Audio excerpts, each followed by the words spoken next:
Good morning students, मैं अमन वर्मा महर्षि ध्यान computer शिक्षा मिशन की तरफ से लेक्चर लेके आया हूँ। आज एचएससी हिस्ट्री का लेक्चर नंबर 14। इससे पहले 13 लेक्चर देख चुके हैं। लास्ट लेक्चर के अंदर 13 लेक्चर के अंदर हमने देखा अलाउद्दीन खिलजी को, जो 1296 से 1316 तक गद्दी के ऊपर बैठता है, दिल्ली सल्तनत संभालता है। इसके टाइम के अंदर जो 3 राजा थे, इसके जो अभियान रहे वो भी हमने देखे। ये खुद एक अभियान पे जाता है, बाकी दोनों अभियान पे अपने सेनापति को भेजता है। तो गुजरात का जो कर्ण राजा, जो राजा कर्ण था, वहाँ अभियान था, वो हमने देखा।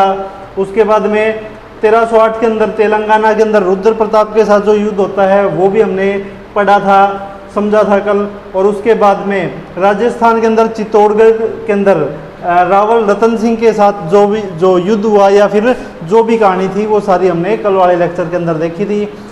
अब अगर बात करें कि क्या पता क्या चलता है, मूवी के अंदर अलग था, लेकिन कल जो मैंने बताया रियल के अंदर कुछ अलग था, तो इस चीज़ का पता कैसे चलता है? तो उस चीज़ का पता चलता है, एक किताब है पद्मावत, एक बुक है जिसका नाम है पद्मावत।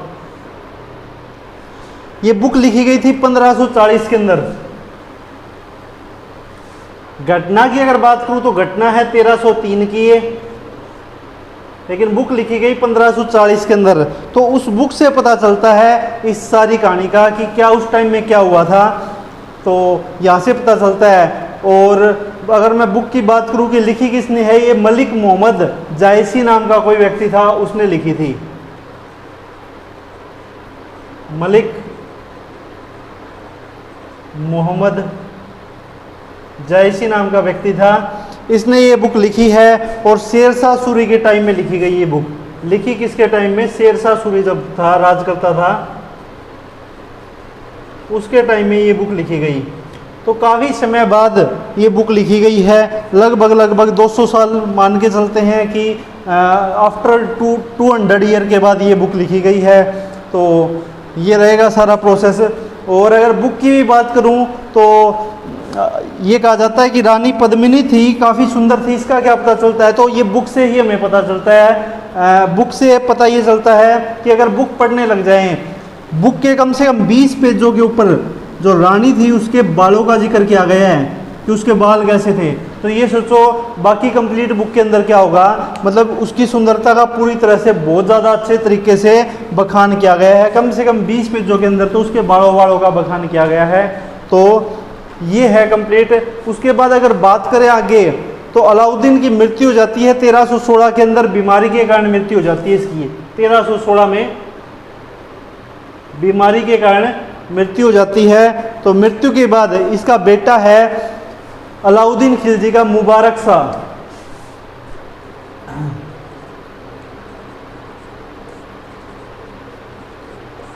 मुबारक शाह गद्दी के ऊपर बैठता है। मुबारक शाह 1316 के अंदर इसकी मृत्यु के बाद गद्दी पर बैठता है और 1320 तक ये राज करेगा। खिलजी वंश हमारा ख़त्म भी 1320 के अंदर होता है, मतलब ये आखिरी राजा रहेगा इस वंश का, मुबारक शाह। इसकी बात करें मुबारक शाह की, तो इसके 2 सेनापति होते थे, एक का नाम था खुसरो शाह और एक का नाम था गाजी।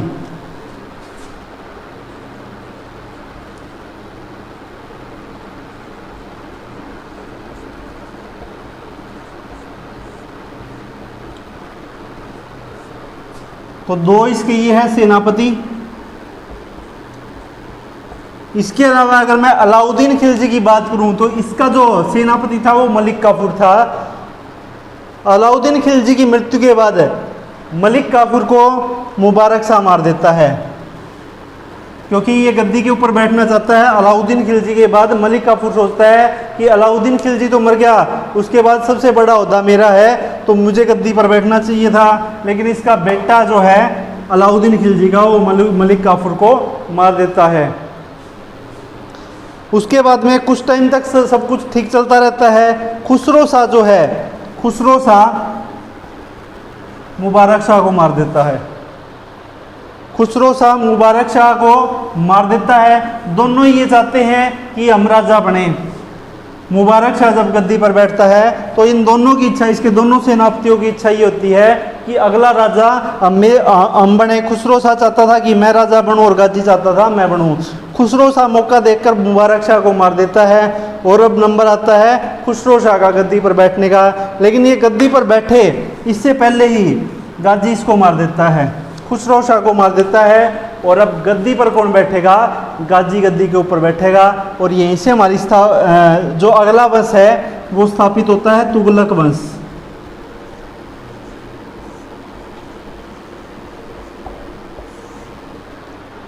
अब गाजी आगे क्या है?